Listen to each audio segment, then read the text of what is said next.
an electric power line having total resistance of 2 ohm delivers 1 kilowatt of power of 250 volt.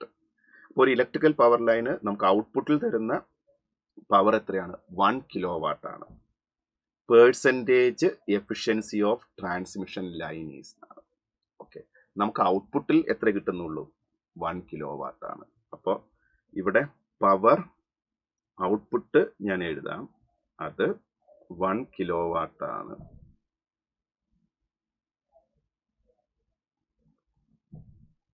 That is 1000 what. പക്ഷേ ഔട്ട്പുട്ടിൽ നമുക്ക് 1000 what കിട്ടുന്നുണ്ടെങ്കിൽ ഇൻപുട്ടിൽ power കൂടുതലായിരിക്കും. കാരണം എന്തുണ്ട്?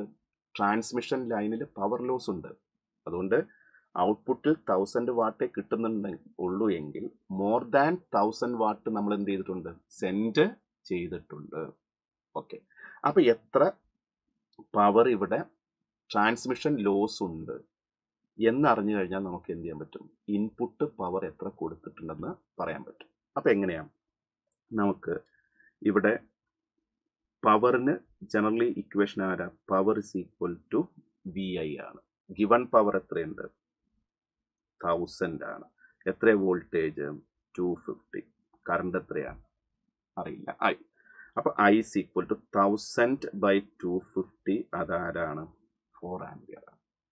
അപ്പൊ ട്രാൻസ്മിഷൻ 2 ഓം റെസിസ്റ്റൻസ് ഉള്ള ട്രാൻസ്മിഷൻ ലൈനിൽ ഫ്ലോ ചെയ്യുന്ന കറണ്ട് 4 ആംപിയർ. അപ്പൊ സ്വാഭാവികമായിട്ടും അവിടെ ലോസ് ചെയ്യുന്ന പവർ എന്ന് പറയുന്നത് എത്രയുണ്ടാവുക?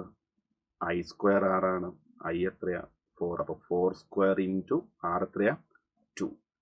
That is 32 what. അവിടെ എന്തുണ്ട്? ട്രാൻസ്മിഷൻ ലോസ് ഉണ്ട്.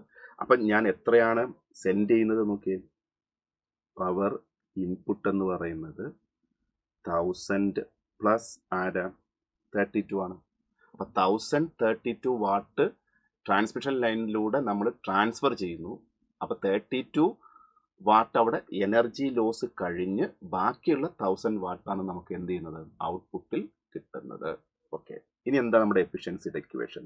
എഫിഷ്യൻസി എന്ന് പറയുന്നത് power output by power input into ആരാണ്? Percent. Efficiency is always mentioned in percentage. Output power എത്രയാണ്? 1000 ആണ്. ഇൻപുട്ട് പവർ എത്രയുണ്ട്? 1032 ആണ്. ഇൻറ്റു 100.